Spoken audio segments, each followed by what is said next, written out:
तो करें। अब गोमठ सार जीवकांड का स्वाध्याय प्रारंभ होता है।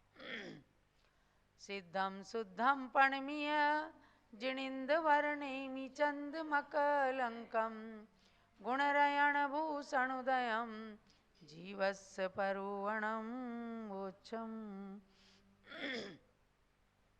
समस्त दोषों से रहित भगवान नेमिनाथ के श्री चरणों में नमन करके और जीव द्रव्य की 20 प्ररूपणाओं को कथन करने का लक्ष्य बनाया है। आचार्य श्री नेमिचंद्र सिद्धांत चक्रवर्ती देव ने गोमठ सार जीवकांड के माध्यम से उसका वर्णन चल रहा है। ये पुस्तक जो आप लोगों के हाथ में है, इसका नाम है गोमठ सार जीवकांड सार, यानी लगभग 750 गाथाओं में से केवल 173 गाथाओं का संकलन करके हमें पूज्य माता जी ने सार बताने का ये प्रयत्न किया, जो पुरुषार्थ किया है बहुत ही सराहनीय है कि इसको हर बच्चा सरल भाषा में समझ सकता है। तो आपने 7 प्ररूपणाओं का वर्णन पढ़ लिया है। 8वीं प्ररूपणा है काय मार्गणा, उसके अंदर चल रहे हैं। तो आपने स्थावर और त्रस मूल रूप से काय के 2 भेद जाने। स्थावर के 5 भेद होते हैं, पृथ्वी कायिक, जल कायिक, अग्नि कायिक, वायु कायिक और वनस्पति कायिक। और त्रस के 5 भेद हैं। कौन कौन से? 2 इंद्री, 3 इंद्री, 4 इंद्री और पंचेंद्री, संगी और असंगी। तो इस प्रकार से आपको ये समझाया गया है। अब स्थावर में ही जो 62 नंबर की गाथा आपने कल पढ़ी थी, वनस्पति काय का स्वरूप और उसके भेद, उसी को आगे ले चलते हैं थोड़ा सा उसके अंदर। और उदये दुवणफदिकं मत्स्य जीवा वणफदी होन्ति वणफदिकं मत्स्य जीवा वणफदी होन्ति पत्तेयं सामन्नं पतेयं सामन्नं पदिट्ठिदिदरेत्ति पत्तेयं। पदिट्ठिदिदरेत्ति पतेयं। कल इसका अर्थ जान चुके हैं आप कि स्थावर नाम कर्म का ही एक अवान्तर भेद है, जो वनस्पति नाम कर्म के उद्देश्य से जिनको वनस्पति घास फूस फल पुष्प आदि में जन्म लेना पड़ता है, वह वनस्पति कायिक जीव कहे जाते हैं।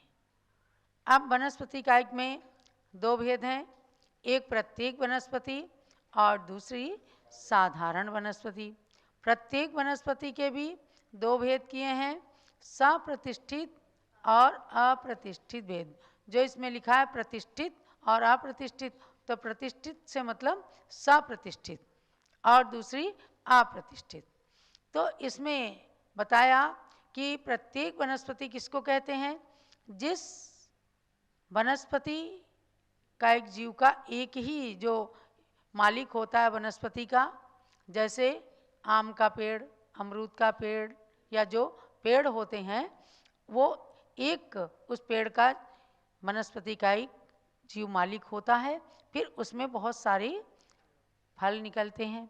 तो फल जब तक उसमें लगे रहते हैं पेड़ में, तब तक सप्रतिष्ठित कहलाते हैं, सचित्र जिसे कहते हैं। और डाल से टूटते ही वो अप्रतिष्ठित माने अचेतन हो जाते हैं। ये बात आप ध्यान रखना। बहुत सारे लोग अष्टमी चतुर्दशी को हरी नहीं खाते, वनस्पति नहीं खाते, सब्जी फल वगैरह नहीं खाते हैं, तो कहते हैं कि उसमें दोष होता है। लेकिन आपको इसमें बहुत अच्छी तरह से जानना है। हमारे जो आर्ष परंपरा में आचार्यों ने कहा है कि पेड़ में लगे रहने तक वह सप्रतिष्ठित हैं, जीव हैं, और पेड़ से टूटने के बाद वे अचेतन हो जाते हैं। अगर उसमें उसके बाद भी जीव है तो आप सप्तमी को जीव खा रहे हैं, नवमी को जीव खा रहे हैं, तेरस को जीव खा रहे हैं, पूर्णिमा अमावस को जीव खा रहे हैं, मतलब नहीं। तो इन चीज़ों को समझना, क्योंकि आप देखो जहाँ पर तपों का वर्णन किया है तो बाह्य तप में रस परित्याग आया, कहीं पर भी हरि त्याग नहीं आया। लेकिन कुछ लोगों ने दूसरी परंपराओं से, श्वेतांबर परंपरा से जैसे ये चीज़ें सीख ली और हमारे दिगंबर परंपरा में भी आकर के ऐसी घुल मिल गई कि उसका लोग पालन करने लग गए। जिह्वा इंद्री पर कंट्रोल ही करना है तो रस का त्याग कीजिए, आप नमक त्याग कीजिए, शक्कर का त्याग कीजिए, दूध है, घी है, तेल है, दही है, नमक है, तो ये 60 रस जो कहे गए हैं उन चीज़ों का त्याग करना। आप लोग हरी तो त्याग कर देते हैं और बढ़िया छोला मटर खाते हैं। आपने कभी बारीकी से देखा हो जो छोला मटर आप खाते हैं ना, तो उसको पहले दिन भिगोते हैं तो उसके बाद अगले दिन बस उबाल देते हैं।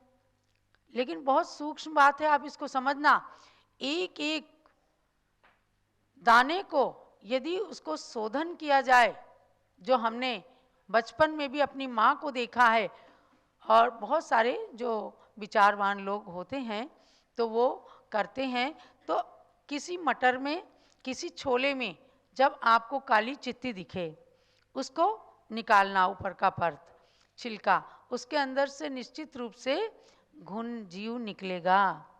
तो कौन निकालता है? जब बड़े बड़े समूह रूप में या घर के अंदर करते हैं तो एक एक चने को कोई भी नहीं साफ करता, ना कोई देखता है। तो आप ऐसे त्रस्त जीवों को सूखे अन्न के माध्यम से खा जाते हैं, और जबकि वनस्पति काय में कोई जीव नहीं है, कोई सब्जी फल के अंदर टूटने के बाद जीव नहीं रहता। इसलिए अपनी गलत धारणाओं को मिटाना। एक बार एक पंडित जी का हमारे सामने प्रसंग आया हस्तिनापुर में, जब मैंने दीक्षा भी नहीं ली थी। उन्होंने कहा, भाई मुझे जो है अष्टमी चौदस को हरी मत देना। अब उनका जो व्रती भोजनालय में भोजन बना तो वहाँ मैं गई कि भाई पंडित जी ने हमें इशारा किया है तो हमारा फर्ज है।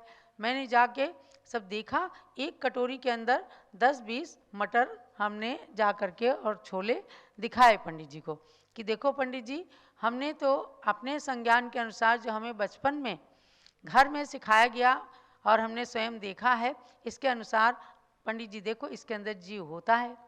और एकदम उनके रोम रोम सिहर गए। वो कहने लगे कि हम लोग तो जगह जगह जाते हैं, हमने अपने घर के अंदर भी कभी नहीं ये सुना कि ऐसे ऐसे मटर को भिगोने के बाद, छोले को, चने को भिगोने के बाद देखना चाहिए। तो इसके माध्यम से हम कितने त्रस्त जीवों को खा जाते हैं, हिंसा कर देते हैं। उन्होंने तुरंत उस धारणा को बदला और बोले हम सब्जी खाएंगे, घिया खाएंगे, तोरी खाएंगे।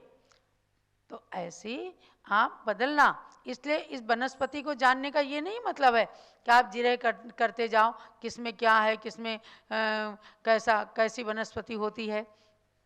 वनस्पति कायिक जीवों को जानने के बाद आपको ये समझना है कि अनंत प्रकार की वनस्पति काया जीवा अनंता अनंता हरिया विया अंकुरा छिन्ना भिन्ना यदेशिम उद्दावणम परदावणम विराणम उगादो कदोआ कारिदोआ कीरंतोआ समणमणिदो तस्मिच्छा में दुक्कडम। अर्थात वनस्पति कायिक अनंत प्रकार के जीव हैं, अनंत प्रकार की वनस्पति है। उसमें से आप गिनती कर लेते हैं, बड़ी अच्छी बात है। लेकिन वनस्पति को आप सदोष कह करके और दूसरी सदोषी चीज़ों को निर्दोष मान करके खाना आपके लिए गलत है। इसलिए इन चीज़ों को जानकर बताया कि आपको ये जानना कि प्रत्येक वनस्पति किसे कहते हैं, जिसका एक जीव मालिक है। जैसे पेड़ होते हैं, उसमें बहुत सारे फल वगैरह लगते हैं, लेकिन उस पेड़ का जीव एक ही होता है। और जिस एक ही शरीर में अनेक जीव समान रूप से रहें, उस शरीर को साधारण शरीर कहते हैं।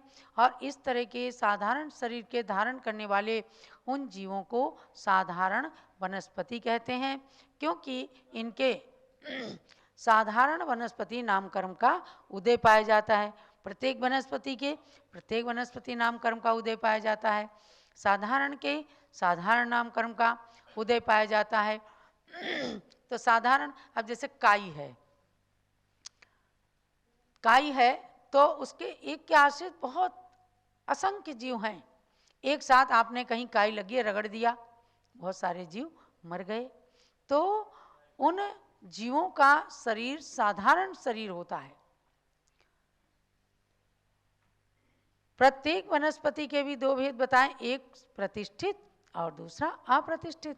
प्रतिष्ठित प्रत्येक उसको कहते हैं कि जिस एक ही जीव के उस विवक्षित शरीर में मुख्य रूप से व्यापक होकर रहने पर भी उसके आश्रय से दूसरे अनेक निगोदिया जीव भी रहें, किंतु जहाँ पर ये बात नहीं है, एक जीव के मुख्यतया रहते हुए भी उसके आश्रय से दूसरे निगोदिया जीव नहीं रहते, उनको अप्रतिष्ठित कहते हैं। तो आपको इतना ही मानना है, जानना है कि जब तक कोई चीज़ पेड़ में लगी है तो सप्रतिष्ठित है, पेड़ से टूटने के बाद वह अप्रतिष्ठित हो जाती है।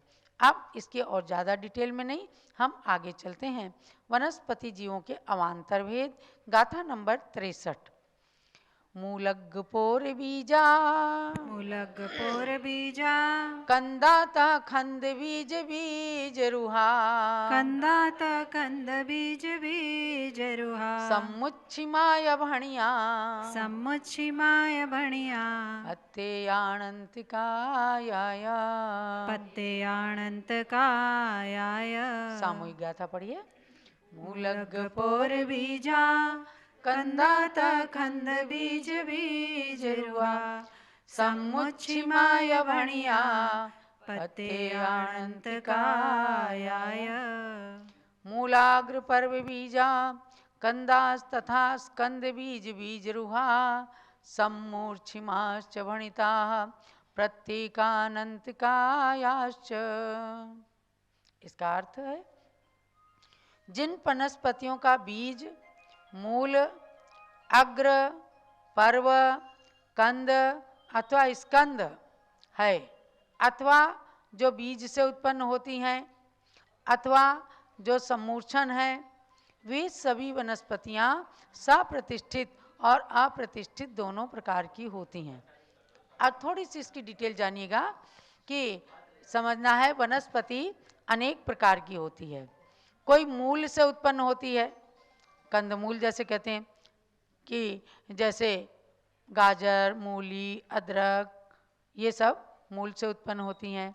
कोई अग्र से उत्पन्न होती हैं, जैसे कलम काट करके कलम के आगे के भाग को लेकर के जमाते हैं, तो जैसे गुलाब का है, उदीची का मतलब है यहाँ पर जिसे कहते हैं गिलोय, ऐसी चीज़ें जो बेलें फैलती चली जाती हैं। कोई पर्व माने पंगोली से उत्पन्न होती हैं, जैसे गन्ना के पर्व को बीच में जो गांठ होती है उससे उसको बो देते हैं तो गन्ना उग जाता है। बेंत आदि जो कंद से उत्पन्न होते हैं, पिंडालू, सूरण आदि, यानी जिसे आप को क्या कहते हैं, उसको कचालू वगैरह, ये चीज़ें भी ये कंद से उत्पन्न होती हैं। कोई स्कंद से उत्पन्न होती हैं, जैसे सल्लकी, कटकी, पलाश, ढाक आदि। अब ये कोई वनस्पति स्कंद से, यानी कि कोई थोड़ा सा पेड़ का स्कंद लिया गया और उसको जमा दिया गया, ये जम जाते हैं। कोई अपने अपने बीज से उत्पन्न होते हैं, जैसे गेहूं, चना वगैरह।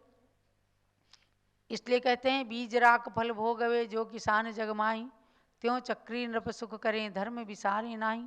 अर्थात बीज को रख करके और जो आगे के बीजों का उपयोग करते हैं तो वो चतुर किसान कहे जाते हैं, क्योंकि आगे बीज से बीज की परंपरा चलती है। तो गेहूं का बीज है, जौ है, चना है, धान है, ये बोया जाता है। ये कटने के बाद में, सूखने के बाद और फिर कट करके जब आपके घर में आते हैं तो ये अचेतन, अप्रतिष्ठित होते हैं। कोई सम्मूर्छन मिट्टी, जल आदि के संबंध से ही उत्पन्न हो जाए, जैसे घास है, किसी ने नहीं लगाया तो भी घास, कई तरह की जंगली वनस्पति पैदा हो जाती हैं। ये सब वनस्पति सप्रतिष्ठित और अप्रतिष्ठित इस प्रकार से दोनों प्रकार की हुआ करती हैं। और इनमें हम सब ने अनंत बार जन्म को धारण कर करके वनस्पति आदि एकेंद्रीय पर्याय को, स्थावर की पर्यायों को प्राप्त करके और नाना प्रकार के दुखों को भोगा है। यही मैंने कल आपको सुनाया था।